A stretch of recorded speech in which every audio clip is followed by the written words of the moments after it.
You get that ink from a mail-order catalog, girl." The voice was young, sharp, and soaked in the kind of arrogance that came from a lifetime of being the biggest fish in a very small pond. Mai didn't look up from the sack of flour she was inspecting. The simple act of checking for weevils deserved more of her attention than the pair of rough-hewn cowboys standing over her. She could feel their presence, the sheer physical bulk of them. They were big men carved from prairie dust and cheap whiskey, wearing trail-worn clothes that did a poor job of hiding their swagger. The one who had spoken, a man with a hard jaw and eyes that seemed to miss everything important, leaned forward, planting his calloused hands on the counter of the general store. His knuckles were raw and split. "I'm talking to you." He gestured with his chin toward Mai's left forearm, which rested on the worn wood. There, on the smooth skin, was a faded tattoo. It was a simple design, a stark black phoenix rising from unseen ashes, its lines blurred by years of work and sun. It looked less like a proud emblem and more like a half-forgotten memory. "What about it?" Mai's voice was quiet, a low murmur that seemed to cost her effort. She finally lifted her gaze. Her eyes, dark and deep, held a placid stillness that seemed to unnerve the young cowboy. The second man, quieter and with a perpetually dull expression, nudged his partner. "Decker, leave it be." Decker ignored him. "I'm just curious what it's supposed to be. Some kind of tongue mark? You in a gang?" He smirked. "What's it called?" "The Lotus Blossoms." The general store, a cozy place run by a widow named Martha, had been humming with the quiet afternoon trade. Now, a pocket of silence was expanding from Mai's spot at the counter. Martha, a woman in her 50s with a kind but weary face, froze with a bolt of calico in her hand. Regulars who knew Mai, the quiet Chinese girl who came in for supplies for the small laundry she ran at the edge of town, shot nervous glances at the two imposing men. Mai took a slow breath, the scent of milled grain and cured leather filling her lungs. "It is just something from a long time ago." "A long time ago," Decker mimicked, drawing the words out. "You been here, what? A year? Came over on the boat, did YA? Maybe you got that in some opium den in San Francisco. The condescension was thick enough to be a physical force. He was testing her, prodding her, enjoying the perceived power dynamic. He and his partner were top hands for the biggest ranch in the territory. This girl was just a foreigner, a piece of living history that had forgotten to stay where she belonged. "Something like that," Mai said, her eyes drifting toward the window as if the conversation was already a distant memory. This infuriated Decker. He expected deference, or at least a flicker of fear. He was getting nothing but calm indifference. "You know, we don't like it when folks pretend to be something they're not. It's disrespectful." He pointed a thick finger at the tattoo again. "That ink on your arm. I ain't never seen its like. And trust me, I've seen plenty of your kind working the rail lines."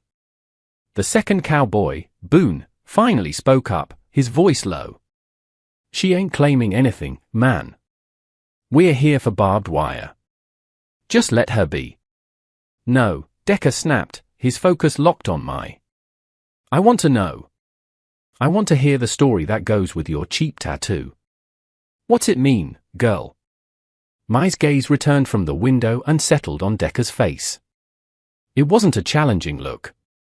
It was a look of profound, soul-deep weariness, as if she were seeing not just this arrogant young man but a long line of them stretching back through time.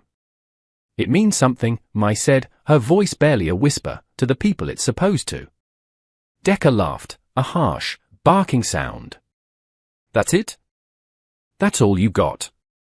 He leaned in closer, his voice dropping to a conspiratorial hiss. "I think you're full of it. I think you spent your life washing shirts and you got that thing done in some back alley shop to look tough." The disrespect was a palpable thing now. It hung in the air, thick and sour. Martha placed the bolt of fabric down with a sharp thud. The blacksmith, in for a plug of tobacco, had stopped chewing. The quiet murmur of the store had died completely. Everyone was watching. Decker straightened up, a look of smug satisfaction on his face. He'd won. He'd broken the girl's silence, even if he hadn't gotten the reaction he wanted. He turned to Boone. See? Nothing. Just another phony. As he spoke, he made his final, critical mistake. He reached out and dismissively tapped his finger on Mai's tattoo. The touch was light, almost casual, but for Mai, it was like a lightning strike. The scent of dust and denim in the store vanished, replaced in an instant by the thick, metallic smell of blasting powder and frozen earth. The jingle of the shop bell became the distant, rhythmic ring of hammers on steel. She wasn't in a general store anymore. She was huddled in a makeshift shelter against a howling blizzard in the Sierra Nevadas, the wind threatening to tear their camp from the mountainside. A young man's hand, calloused and chapped, was on her father's shoulder. A whispered voice in her ear, in her father's tongue. "Stay with us, little Phoenix. Just stay with us." She remembered the flash of a makeshift needle, a sharpened piece of wire dipped in a mixture of gunpowder and melted snow. It was done in silence, in a hidden camp, a pact made between the 5 survivors of a railroad crew that had been left for dead. The phoenix rising from the ashes of the blizzard. The circle of survivors. Them. The 5 points of a lonely constellation in a blacked-out sky. It wasn't a decoration. It was a scar. It was a promise. She blinked, and the mountain was gone. She was back in the store. Decca's finger was still on her arm. Mai slowly pulled her arm back, her expression unchanged, but something inside her had shifted. The placid surface remained, but beneath it, an ancient tide had turned. While Decca was preening, enjoying his performance for the silent store, Martha the owner was already moving. She had seen enough. Mai was more than a customer, she was a quiet, gentle soul who always paid on time and never caused a lick of trouble. Seeing her humiliated by these 2 brutes ignited a cold fury in her. She knew she couldn't confront them physically, but she wasn't helpless. She slipped into the small, cluttered office behind the counter, closing the door softly. She didn't go for the sheriff, a man who was more interested in his bottle than justice. This was a different kind of problem, one that required a different kind of solution. She went to the telegraph key she kept for urgent orders. Her fingers, surprisingly nimble, began tapping out a message. A long shot, but it was the only shot she had. The message was addressed to the Rocking Bee Ranch, the largest and most powerful spread in the territory, miles out of town. The message was simple: 2 of your hands, Decca and Boone, harassing Chinese girl at store. Mocking a phoenix tattoo on her arm. Situation is ugly. M. Blackwood should know. Miles away, in the sprawling, rustic headquarters of the Rocking Bee, Atticus Blackwood, the iron-willed patriarch of the territory, was in the middle of a meeting with his cattle buyer. The air was thick with the smell of leather, tobacco, and strong coffee. The telegraph operator, a young man who knew better than to interrupt the boss for anything less than a stampede or a prairie fire, hesitated at the door before knocking. He entered and handed the slip of paper to Blackwood.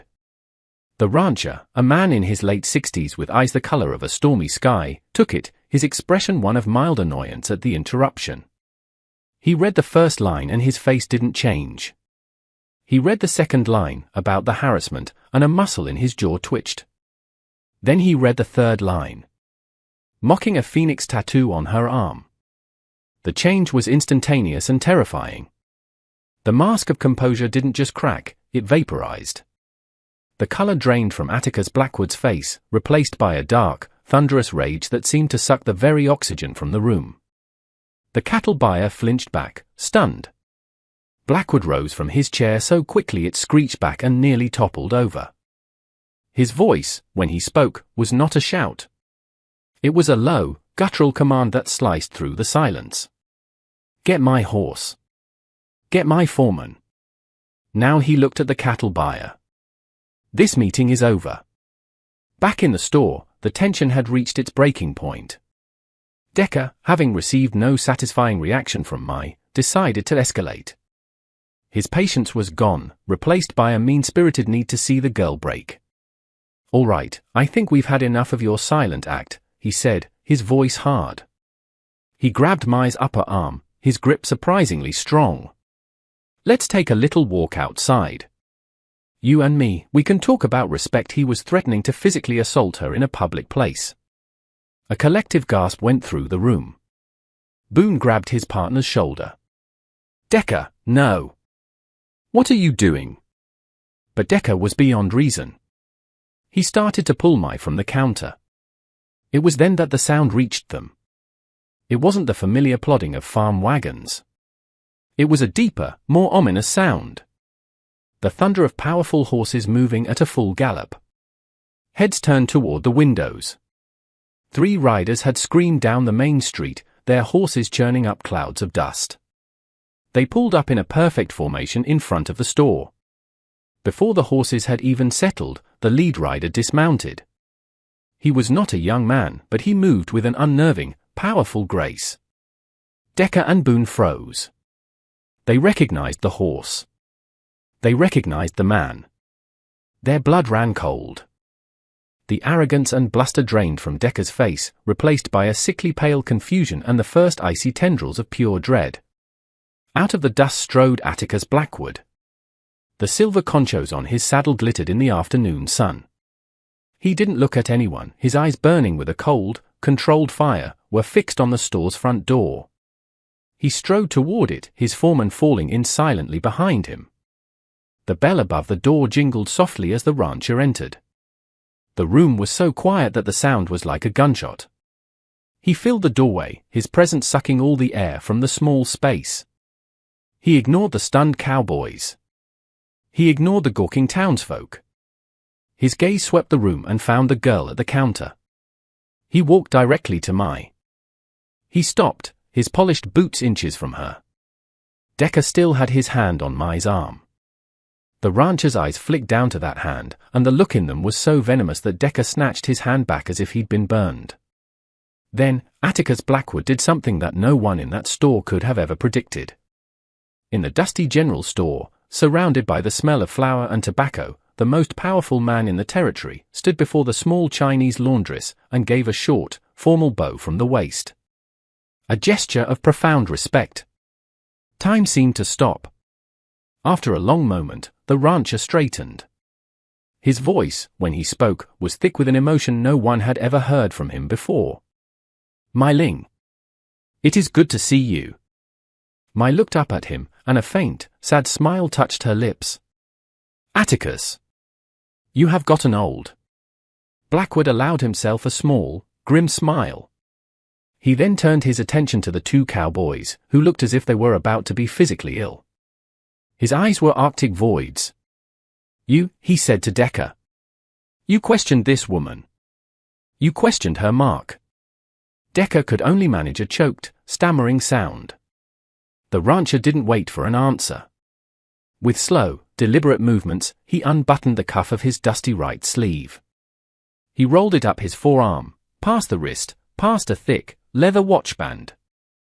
And there, on the sun-beaten skin of the old rancher, was the exact same tattoo, the phoenix rising from the ashes. His was older, the lines more blurred, but it was an identical match to the faded ink on Mai's arm. A wave of shock rippled through the store.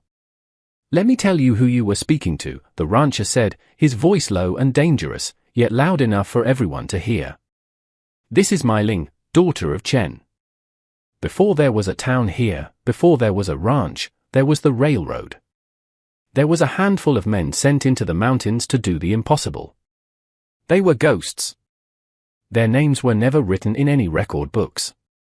This girl's father, Chen, and 4 others were the founding members of the very land you stand on.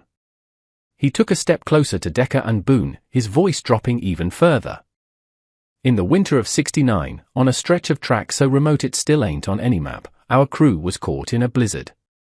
We were buried, left for dead. For 3 weeks, we survived in a cave. Her father, Chen, kept us alive. He was the one who found the way out. When I was just a young man, half frozen and ready to give up, Chen carried me on his back for the last day to get to the supply camp. Of the 5 men who wore this mark, only 2 of our families are left. You are looking at both of them. He let that sink in. The weight of his words settled over the room, crushing Decker and Boone beneath them. The townsfolk stared, their mouths agape, looking at the quiet girl with a completely new understanding. They were in the presence of a history they never knew existed. The rancher turned back to his hands. The rebuke when it came was not loud.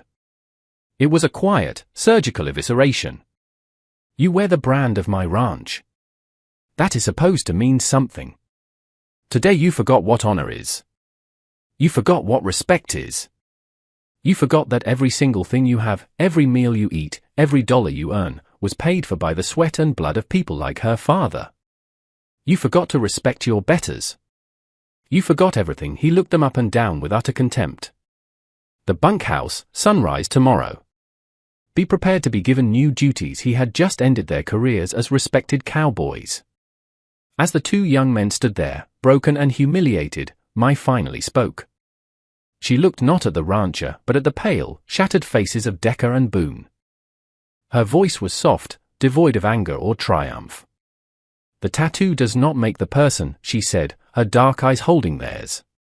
The person makes the tattoo mean something. All this, she gestured vaguely at the rancher, the store, the town, it comes and goes. But your character, son, that is the only thing you truly own. Try not to lose it. With that, she looked at her old family friend. Buy me a cup of tea, Atticus. It has been a while. As Blackwood put a steadying hand on Mai's shoulder, a final fleeting image bloomed in his mind, not of the blizzard, but of a quiet moment after. A makeshift camp, a much younger version of himself, his arm bandaged, wincing as Chen himself, his hand steady, applied the last touches to the fresh tattoo on the young man's arm with that same sharpened wire. He remembered Chen's words from that day, a half-century ago. It is a promise. To remember the ones who are not here, and to never, ever quit. Now, you are one of us. For life. The fallout was swift and decisive. Decker and Boone were not fired. Atticus Blackwood believed that would be too easy. Instead, they were reassigned. They were stripped of their horses and their status, and given the worst jobs on the ranch, mucking out the deepest stalls, digging irrigation ditches in the hot sun, and repairing fences on the most remote, snake-infested parts of the property. For the next 3 years, their duty was to serve the ranch in the most humbling ways possible, a profound and silent form of penance. About a year later, Mai was leaving the general store, her arms full of groceries. A young man in simple, worn work clothes respectfully cleared his throat. It was Decker. He was leaner, the arrogance gone from his eyes, replaced by a quiet humility. He began, his voice hesitant. Miss Mai. I don't know if you remember me. I remember, Mai said simply, her gaze steady. Decker swallowed hard. I just wanted to say, what I did that day, it was unforgivable. There's no excuse. I was arrogant, and I was wrong. I'm sorry. There was no grand speech, no dramatic plea for forgiveness. It was just a simple, honest admission. Mai looked at him for a long moment, then gave a slight nod of acknowledgement. We all have things to learn, son, she said, her voice the same quiet murmur it always was. The important thing is that you just keep learning. She gave another small nod, then continued down the boardwalk. The conversation, for her, already over.